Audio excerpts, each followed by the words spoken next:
Salut à tous! Comme vous l'aurez sûrement deviné au titre et à mon visage nu de tout maquillage, parce que pour le coup c'est vraiment tout nu de tout maquillage, aujourd'hui on se retrouve pour un make-up. On va tester plein de nouveautés, dont plein de produits viraux et qui font un peu le buzz. Il y a des trucs là-dedans que je voulais tester depuis des mois et des mois et des mois, pour certains presque un an, et j'attendais, donc j'ai trop hâte. Donc on va tester tout ça.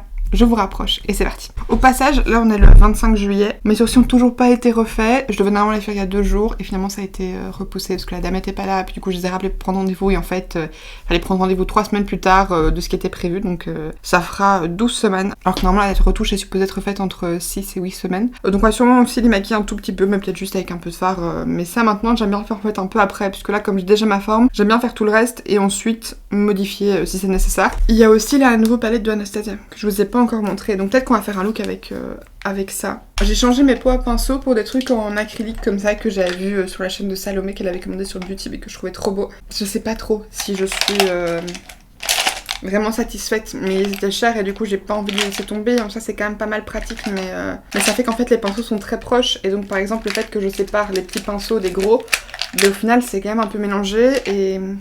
ouais, je sais pas trop, mais soit. En base, je viens reprendre la Suva Beauty, la Prime and Paint, je vous en parlais dans mon dernier tuto. Je vais commencer avec le fard couleur chair qui s'appelle Paloma. Je suis toujours trop fan des palettes qui ont des fards couleur chair. Quand je pense qu'avant je ne supportais pas et que ça m'énervait, je mets quand même toujours un petit peu de fard couleur chair sous mon sourcil, même si je les redessine plus à l'anti-cerne et tout. Je pourrais en les redessiner à l'anti-cerne, mais c'est pas nécessaire. Par contre, je continue à mettre du fard couleur chair parce que ça me permet de mieux dégrader mes fards au niveau du creux. Et surtout là je trouve ça d'autant plus nécessaire avec cette base-ci, donc la Suva, puisque je pense que vous voyez qu'elle est un petit peu plus foncée que mes autres bases. C'est légèrement fait plus foncé que ma peau. Et donc du coup comme je la remonte pas jusqu'à mon sourcil parce que j'ai pas envie d'avoir mon sourcil tout foncé, ben j'aime bien faire un chouette fondu et qu'en même temps mon dessous de sourcil a l'air un peu plus clair et un petit peu plus propre. Elle colle un petit peu, cette base-ci, un petit peu comme la P. Louise. Je trouve quand même qu'elle fait mieux ressortir les fards et qu'elle tient mieux aussi. Maintenant, je pense quand même que cette base-ci, un peu comme la P. Louise, elle est faite pour faire ressortir les pigments et pour un petit peu augmenter la tenue certes, mais clairement pas en tout cas autant que d'autres bases. Cela dit, j'ai pas eu trop de soucis avec, ça tient quand même bien, c'est juste que je trouve que les fards restent moins jolis au fur et à mesure de la journée. Si vous avez les paupières très grasses comme moi, je vous le précise pour que vous soyez au courant, que vous soyez pas trop pétonné si jamais ça vous arrive. J'ai envie d'utiliser le fard Wisteria en fait dans le creux. Sauf que du coup le problème de ce fard là c'est qu'il n'y a pas vraiment d'autres fards dans le même genre de tonalité. Genre si j'utilise ça c'est plus chaud, donc les deux iront pas trop. Donc je crois que je vais me contenter que de Wisteria dans le creux. J'ai déjà fait un make-up avec que je trouvais très joli, mais j'étais pas 100% satisfaite. Je vais prendre du coup le fard avec mon pinceau E12 de chez Wycon. J'avais entendu dans certaines revues que c'était moins poudreux et du coup c'est aussi un des trucs qui m'a donné envie d'acheter la palette. Pour moi c'est tout aussi poudreux que d'habitude, hein. Franchement il n'y a pas du tout de différence. Et pourtant je prélève doucement en sachant justement que ce sont des fards poudreux. J'avais fait un make-up avec, je sais pas trop, je l'aimais bien mais en fait j'avais dû un peu tout recouvrir quand même avec mes fards lumineux parce que je trouvais que le creux allait pas trop avec et puis j'ai essayé de foncer le coin externe avec une des teintes un petit peu lumineuse mais... j'arrivais pas trop à bien l'estomper, donc je sais pas trop. On va faire un deuxième test et on va voir ce que ça donne. Par contre, les fards lumineux sont très jolis. Ce qui est très cool, c'est que cette fois-ci, ils nous ont pas mis un pinceau pour rien. J'étais un petit peu triste par contre qu'il y ait 2 fards en moins. Le prix reste le même, un pas de pinceau et 2 fards en moins, mais par contre, les fards sont 2 fois plus gros que d'habitude. Ce qui est quand même pas mal. Alors personnellement, c'est pas quelque chose qui me... waouh, vu que j'ai beaucoup de palettes. Je suis quand même loin de terminer les fards. Ça dit, pour les gens qui se maquillent souvent avec la même palette, je pense que c'est quand même très intéressant d'avoir plus de produits. Je vais venir prendre la teinte Wings, qui est le genre de vert un peu clair. Par contre, la texture des lumineux, c'est une merveille. Je mettais sur la première moitié, et je pense que je vais quand même mettre un peu de peacock, parce que sinon ça va faire trop clair. Et je vais mettre ça, ouais, sur la moitié, 3/4. Je galère un peu, je vais venir prendre le miroir de la palette, parce que l'autre est un petit peu trop loin à mon goût. Ok, c'est pas trop mal. Je vais juste venir le prendre avec un petit pinceau rond. C'est le E130 de chez EOS Studio. J'en prends pas trop. Et je viens juste un petit peu estomper au niveau de mon creux de paupière pour venir un petit peu fondre ça avec le violet. C'est pareil, ça fait un peu marron. Oui, c'est ça qui me perturbe, c'est qu'en fait, tous les fards ont un côté un petit peu genre marron, légèrement chaud quand même. Et du coup, c'est vrai qu'avec le violet, je suis pas... je ne sais pas. Ok, finalement, estompé, ça va. Donc je viens juste reprendre un tout petit peu de Wisteria pour repasser par-dessus. Je pense que pour le haut des yeux, on est bon. J'aurais bien tenté d'un petit peu foncer avec Muse, mais c'est ce que j'avais tenté de faire la fois passée, j'avais pas été ultra satisfaite. Du coup, je sais pas trop. Je vais quand même tenter d'en prendre un petit peu sur mon petit pinceau boule et de mettre ça au niveau du coin externe, légèrement. Bah écoutez, finalement ça va, donc je vais faire pareil de l'autre côté. C'est même très joli. C'est plus joli d'ailleurs avec Muse en coin externe. J'ai l'impression que comme souvent en vidéo, les reflets et les couleurs ressortent pas exactement comme ça, mais franchement c'est pas mal. Maintenant on va pouvoir passer un petit peu au teint, et là j'ai pas mal de nouveautés à tester, qui me donnent vraiment très envie. En base, je crois pas que j'en ai une nouvelle, je vais venir prendre ça parce que c'est une nouvelle, mais c'est pas une nouvelle.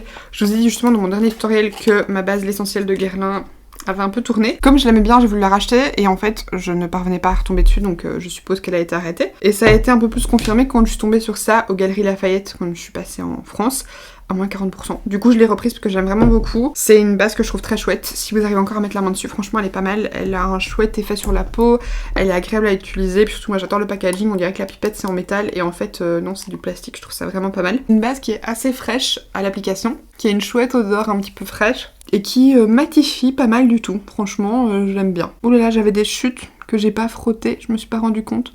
Du coup je suis occupée de m'étaler des chutes de fard à paupières partout. C'est très fin, c'est un peu une texture légèrement gel sérum, puis un léger côté lissant, c'est vraiment une chouette base. En fond de teint, je viens d'en recevoir un que je voulais trop tester, c'est les beiges touches de teint de chez Chanel. Alors j'hésitais trop entre ça et l'eau de teint, puisqu'il y en a deux. J'ai pris celui-ci parce qu'en fait il est un petit peu plus couvrant et que je me suis dit que j'avais envie d'un truc quand même légèrement couvrant. J'aime quand même bien camoufler légèrement mes petites imperfections. Je voulais un truc assez naturel mais pas totalement transparent parce qu'en plus au prix au coût de ce produit, j'ai envie que ça fasse un peu d'effet. J'ai pris la teinte B20 et en fait ça me fait trop rire parce que j'ai reçu ce produit là ce matin et Gabrielle a sorti sa vidéo, donc Gabrielle de la chaîne Loge de Gabrielle a sorti sa vidéo justement, elle teste ça et le blush dans la même gamme que j'ai pris aussi. J'ai pas pris la même teinte par contre que ce qu'elle a testé je crois. Et elle a pris la teinte B30 et quand elle a dit qu'elle avait utilisé la teinte B30 je me suis dit merde ça va être trop clair parce que généralement on fait à peu près les mêmes teintes de fond de teint. Effectivement je swatché sur ma main, ça me semblait un peu clair donc on va voir. Petit truc quand même, c'est que un format de 20 ml alors que je crois que je l'ai payé presque 50 balles et qu'il était à moins 20%, donc on doit être à peu près 60 €, ce qui est très cher. Ça vient avec un petit pinceau comme ça qui peut être bien peut-être vous voyez pour les cernes ou pour éventuellement un petit peu de contouring ou quoi, mais pas pour appliquer du fond de teint, enfin c'est un enfer. Par contre, en pinceau teint, j'ai celui-ci qui est dans ma commande Colourpop. C'est le F23, c'est le Flat Kabuki Brush. J'aurais jamais commandé ça et en fait je m'en suis servi sur un jour parce qu'il est arrivé dans ma mystery box et il est très bien. Et j'aime bien le côté un peu doré, c'est très mignon. Je pense que vous pouvez voir qu'en fait c'est comme des petites bulles dans un gel transparent. Donc du coup, je viens prendre ça avec mon petit Kabuki parce que je préfère appliquer avec ça qu'avec une éponge, que j'ai l'impression que c'est quand même un produit qui fait un petit peu travailler pour que les pigments... Ouais, c'est un peu clair, croûte. C'est pas grave, en hiver ça m'ira très bien, mais c'est quand même dommage. J'aurais bien aimé que ce soit la bonne teinte puisque c'est plus en été que je mets des trucs assez légers. Alors pas mal de gens aussi conseillent d'appliquer ça au doigt. Je vais tester de l'autre côté mais je vous avoue que c'est une méthode d'application que je n'aime pas du tout, je pense que je vous l'ai déjà dit. Par contre, question couvrance, on est sur un joli truc léger moyen je trouve, hein. Franchement c'est pas mal hein. Ah j'avais dit que je testerais au doigt, quelle clette. Bon bah écoutez, j'ai pas testé au doigt. On testera ça une prochaine fois. Franchement c'est pas mal du tout. C'est un fini légèrement lumineux mais très naturel. Ça fait pas aussi lumineux que d'autres fonds de teint. Ça s'est bien fondu dans la peau. La couvrance, oui, c'est une petite couvrance moyenne, mais franchement, c'est pas mal du tout. Je me rapproche un peu pour que vous puissiez voir. Oui, c'est un petit peu camouflé mon imperfection, je devrais clairement revenir avec autre chose dessus, mais c'est pas mal. Franchement, c'est pas mal. J'ai hâte de voir poudrer. En anti-cerne, j'en ai quelques-uns, mais il y en a deux qui sont vraiment nouveaux. J'ai recommandé l'anti-cerne Colourpop, le No Filter Concealer, parce que dans mes souvenirs, j'avais pas trop kiffé. Et c'est bizarre parce que pourtant, la description me semble pas mal, mais après, c'était à l'époque où je mettais mon anti-cerne comme fond de teint. Et en vraie nouveauté que j'ai jamais essayé, j'ai pris le Best Skin Ever de chez Sephora. J'étais partagée à me prendre le fond de teint, mais je me suis dit non, fond de teint, j'en ai déjà pas mal. Anti-cerne aussi, cela dit, mais bon, soit. Du coup, c'est l'anti-cerne haute couvrance fini naturelle plus anti-pollution. Le descriptif haute couvrance fini naturelle, ça me fait un peu penser à l'anti-cerne justement haute couvrance fini naturelle de chez Sephora. En plus, celui-ci, je l'ai plus vu, donc est-ce que c'est une reformulation de celui-là? Je sais pas trop. Donc on va tester, par contre, j'ai peur que ce soit... Ah merde, ouais. C'est un peu foncé par rapport au petit fond de teint, donc je vais quand même prendre un petit peu du Colourpop. Parce que le Colourpop est pas mal plus clair, donc c'est le No Filter Concealer que j'ai en teinte Light 16. Et je vais venir mélanger les deux parce que sinon ça n'ira pas. Même le Colourpop aurait été tout pile je crois. Je vais venir appliquer ça avec mon éponge parce que c'est ma méthode d'application préférée pour l'anti-cerne. Et du coup comme c'est les anti-cernes qui sont quand même un petit peu plus couvrants, ça va permettre de voir si ça s'estompe bien avec le fond de teint quand même. Oh, avoir mon teint tout blanc et mon dessous de l'œil tout blanc, c'est quand même un truc que j'aime pas du tout. Surtout qu'en fait avec le fard à paupières violet, l'anti-cerne très clair, ce n'est pas très flatteur. Je vais un peu mélanger les deux pour un petit peu camoufler mes petites imperfections quand même.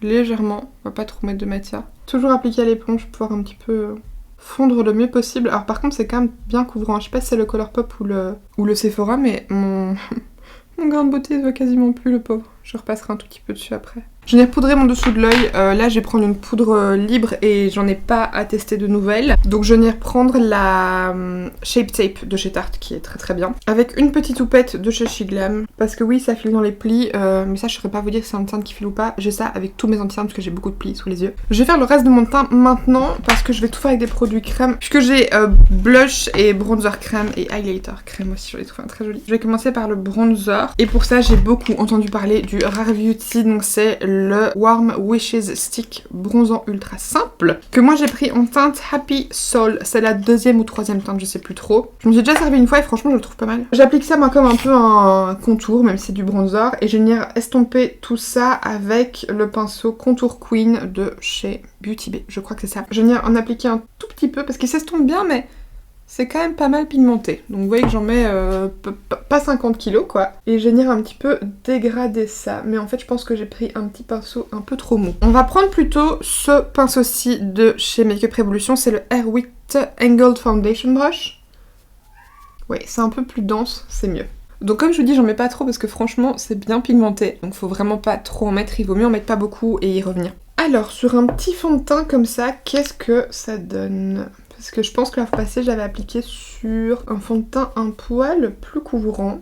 Alors j'en mets pas mal parce que j'aime en mettre beaucoup et puis en plus parce que après ça je viens avec ma poudre et la poudre va un petit peu alléger tout ça. Donc vous voyez qu'au début je suis venue un petit peu sous le dessous de ma pommette et après ça je remonte un peu vu que je vais faire un peu plus du bronzer que du contouring tel quel et qu'en plus c'est une teinte chaude donc c'est pas fait pour le contouring. Je trouve quand même que ça s'estomper mieux sur mon autre fond de teint. Je pense que la texture du fond de teint Chanel fait que c'est un peu plus compliqué à estomper. Maintenant vous voyez quand même que j'ai réussi à avoir un beau dégradé. Dans la caméra je vois ça toujours comme des taches partout. Si jamais vous voyez des taches, ce n'est pas le cas en vrai, sachez-le. En blush du coup là c'est un petit peu... Oh, je sais pas parce que j'en ai 3 en fait. J'ai un Fenty Beauty dont je me suis servi ce matin et qui est pas mal orangé donc je suis pas sûre que ça ira super bien avec les yeux, mais j'ai un Fenty Beauty qui est pas mal du tout, qui est très très chouette. Et sinon je cherche le nouveau de chez Chanel et du coup je me dis je testerai peut-être bien ça parce que je m'en suis pas encore servi. Écoutez, je vais mettre un peu de ça et peut-être que je viendrai un petit peu avec le Rare Beauty parce que le Rare Beauty est ultra pigmenté. Ça c'est toujours de la gamme les beiges, c'est l'eau de blush, donc le packaging c'est comme ça, c'est un peu le même que l'eau de teint. Par contre c'est beaucoup de plastique autour d'un petit tube, j'aurais préféré qu'il fasse un tube rond comme ça, mais soit. J'ai pris la teinte Light Peach parce que celle que je voulais de base, la Intense Coral, n'était plus dispo, mais c'était quand même pas mal pigmenté au final quand je suis sur ma main, donc je suis assez contente et satisfaite. Donc pareil, ce genre de produit là moi j'applique toujours au pinceau, donc je vais mettre une pompe sur ma palette. C'est un peu plus liquide que le fond de teint et c'est légèrement moins riche en petites particules de pigment et c'est aussi plus aqueux. Donc je prends avec mon petit pinceau le premier que j'avais pris là, le Beauty Bay, et je viens un petit peu appliquer ça. Le problème c'est que par contre j'ai poudré mon dessous de l'œil alors que j'aime bien remonter mon blush au niveau du dessous des yeux, donc j'espère que ça posera pas problème. Je vais prendre un petit peu à l'éponge, en même temps ça va me permettre de tester un petit peu l'application à l'éponge même si je suis pas trop fan de ça. C'est assez naturel mais c'est très très joli, franchement c'est beau. Par contre j'utilise toute ma pompe et je trouve pas que j'en ai assez, donc je remets une pompe où c'est quand même vraiment très joli. Et ça je me dis que par dessus mon fond de teint Face and Body, ça peut être ultra joli. Très glowy, je pense que vous voyez que c'est très très lumineux. Mais c'est ma foi très très beau. Donc poudre, j'ai pris la petite version de la poudre Charlotte Tilbury, la Airbrush Flawless Finish Micro Poudre Perfectrice de teint. Le truc en fait c'est que je suis pas super fan des poudres compactes de base, mais j'en ai entendu que du bien. Je m'en suis déjà servi au niveau du contour de l'œil. Moi je trouve que ça fait foncer à mort mon contour des yeux. C'est un problème que j'avais avec toutes mes poudres, mais celle-là c'est une qui le fait fort donc j'évite. Par contre sur le reste du teint franchement c'est pas trop mal. Donc là c'est ce que je vais prendre avec ma petite houppette. Je suis pas ultra fan, enfin je sais pas vous expliquer. Déjà je trouve qu'à la houppette c'est compliqué à appliquer, mais au pinceau c'est pas une méthode d'application dont je suis ultra fan parce que je trouve pas ça suffisamment poudré, donc c'est un peu compliqué. Ça matifie quand même très bien, mais même au niveau de mon nez je suis pas fan de l'effet. Donc en fait je vais reprendre ma poudre Tarte. Je reprends ma houppette, je reprends ma poudre Tarte et je vais en poudrer avec ça. J'hésite quand même à rajouter un tout petit peu du blush Rare Beauty pour vous montrer parce qu'il est un peu plus rosé. Et celui-ci est très beau mais c'est un peu pêche et du coup je suis peut-être pas ultra fan avec le make-up des yeux. C'est les Soft Pinch Dewy Liquid Blush que j'ai pris en teinte Happy. C'est vachement rose quand même par rapport à ce que j'aime. Ça dit celle-ci c'était une des rares qu'ils avaient en magasin, du coup j'ai pris celle-ci dans les teintes qui me plaisaient le plus. J'avais déjà entendu dire que c'était ultra pigmenté, donc quand je m'en suis servie il y a 2 jours pour la première fois, j'avais mis que 2 petits trucs en me disant je vais déjà mettre d'abord d'un côté avant l'autre, comme ça si jamais ça sèche vite j'aurai quand même le temps de le travailler. Et surtout je vais vraiment pas en mettre beaucoup.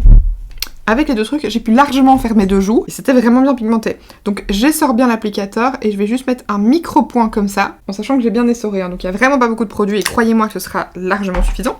Je vais venir reprendre mon petit pinceau là que j'ai utilisé pour le blush Chanel, toujours le Beauty Bay, et je vais venir un tout petit peu dégrader ça plus sur la partie du haut de la joue, juste pour ajouter une petite touche rose et un petit peu plus de pigment. Ouh, eh ben attendez, parce que ces deux blushs là ensemble c'est très très beau. Ça fait un très très joli dégradé. Et franchement, pareil, le blush Rare Beauty, super joli. Ça s'estompe très bien malgré le fait que ce soit ultra pigmenté. Juste faites bien attention parce que vraiment, si vous aimez les blushs naturels, faut pas en mettre beaucoup du tout. Et alors avec mon pinceau, je vais juste revenir un tout petit peu sur le petit bout de mon nez. En highlighter, j'ai acheté un super beau produit. Je disais que je cherchais des highlighters crème. C'est pas encore la teinte que je voulais, donc pareil, j'ai pris cette teinte-là parce qu'ils n'avaient pas l'autre. Mais j'ai craqué sur ça de Charlotte Tilbury. Je voudrais trop tester le produit contour et alors l'highlighter en teinte Spotlight. C'est plus une teinte que je pense que je vais kiffer même en hiver. Mais le fini est super beau. C'est les Beauty Light Wand Easy Highlighter, que là j'ai pris en teinte Pillow Talk. C'est limite, vraiment c'est bien pour quand je suis un peu bronzée. Quand je serai pas bronzée, ce sera mort. Par contre, je sais pas si vous voyez que j'ai déjà dû tout l'écraser, mais la moitié du truc est pas rempli de produit, c'est un peu nul. Enfin, il pourrait faire un packaging un peu plus petit quoi. Je fais sortir un peu de produit, je referme, je vais un petit peu hop tapoter sur le dessus de ma joue. Et ensuite je viens dégrader au doigt. C'est un des rares produits qui ne me dérange pas d'être travaillé au doigt. Parce que pour le coup, pour les highlighters crème, je trouve que c'est ce qu'il y a de mieux. J'estompe bien et franchement, en plus là l'effet sur le blush non poudré, c'est juste trop trop beau. La teinte est très très belle, je suis juste un peu déçue du packaging parce que pour moi franchement ils auraient pu faire un packaging un poil plus petit ou enfin voilà. Mais du coup quand je me tourne en fait on dirait presque que c'est mon blush qui continue. Ce qui est pas catastrophique mais qui va être dérangeant parce que du coup je reprends juste mon pinceau avec mon blush pour venir un petit peu bien fondre tout ça. Quand ce sera l'hiver ça va clairement être trop foncé. Donc pour le dessous des yeux j'ai envie de remettre du violet pour un petit peu intensifier le côté violacé. En base je vais venir prendre le crayon eyeshadow Pencil Pastel en teinte 02 Lilac de chez Tubi. C'est un produit qui n'existe plus je pense, mais si vous voyez des crayons un petit peu sous forme de stick, un peu jumbo ou quoi. Ils ont sorti ça chez NYX, ils les avaient arrêtés mais ils les ont sortis. Ça existe aussi chez Colourpop, il y a plein de marques qui les fait. Je pense même Beauty Bay en fait aussi. Je vais venir appliquer ça en muqueuse et en ras de cils. Pas assez violet mais c'est pas grave, je pense qu'avec le fard ça devrait aller. Et au pire je rajouterai un crayon un peu plus mauve. Avez-vous remarqué? Ce n'est pas mon pinceau carré de chez Morphe. J'ai pris celui-ci sur Beauty Bay, c'est le BB 208. C'est aussi un pinceau carré. Il est pas aussi bien que mon Morphe, parce que le Morphe est quand même plus grand, je pense que vous voyez. C'est un peu le même genre d'épaisseur, mais dû au fait qu'il soit un peu plus large, il est quand même un poil plus flexible que le Beauty Bay, que je trouve un petit peu plus dur. Donc moins facile pour estomper les matières, mais c'est quand même déjà très très bien. Avec le même pinceau, je vais juste venir l'essuyer pour pas qu'il y ait de résidus gras. Et avec un petit pinceau un petit peu estompeur boule comme ça, qui est un pinceau MSQ qui n'a pas de référence, je vais reprendre toujours le même fard pour un petit peu dégrader. Et alors par contre en coin interne c'est un peu le souci que j'ai avec cette palette, c'est qu'il n'y a pas de fard assez clair. Du coup je vais reprendre ce petit fard-ci, c'est un Colourpop, c'est un Super Shock Shadow. J'en ai plus commandé depuis très très longtemps, il apparaît sur la Mystery Box. C'est la teinte Tassel et c'est un genre de blanc pailleté mais ça va être très très joli je pense. Je vais l'appliquer sec parce que je sais pas si ça a vraiment besoin d'être humide vu que c'est des fards un petit peu légèrement crémeux. Je vais venir appliquer mon mascara, probablement des faux cils et on se retrouve juste après. Pour mes lèvres, je crois que je vais prendre ce petit duo là.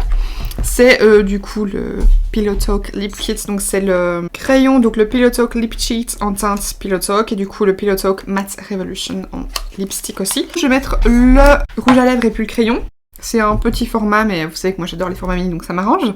Et je vous avoue que j'étais très surprise parce que j'avais peur que ce soit trop rose et en fait on est presque sur la même couleur que mes lèvres.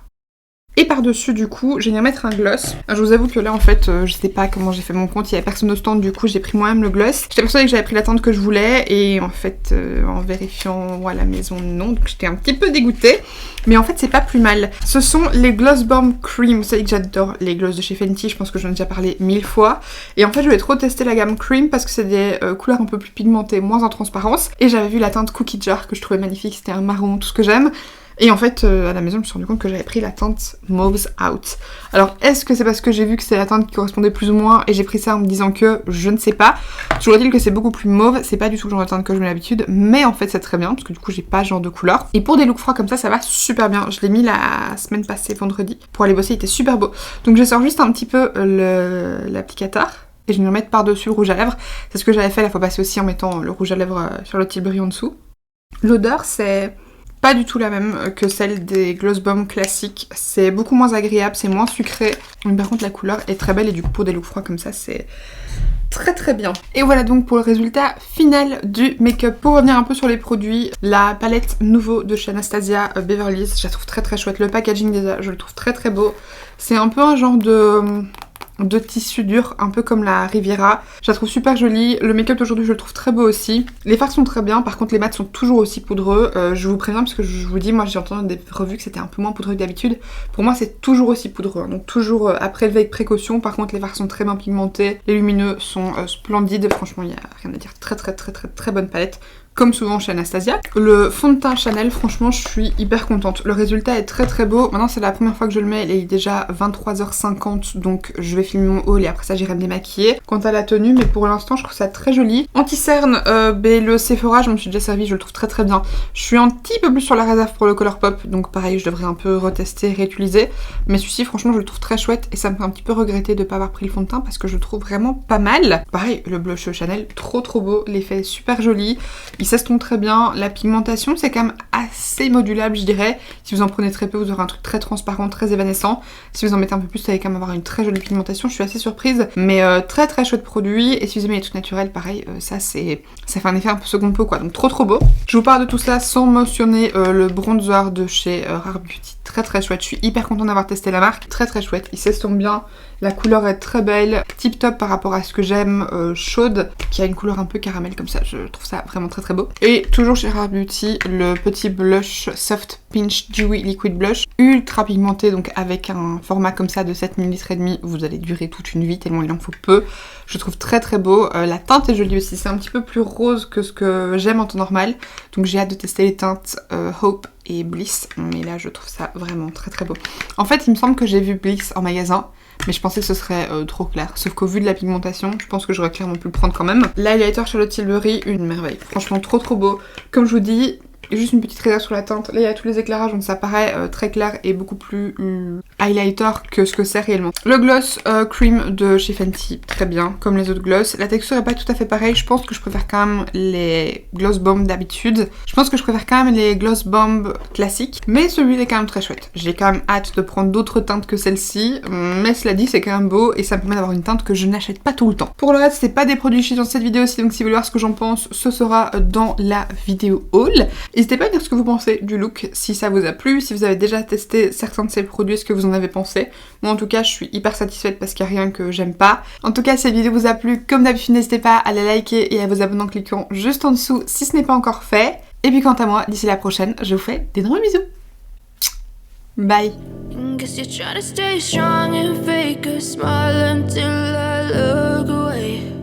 But I've known you too long, it hurts to watch your blue eyes fade to gray.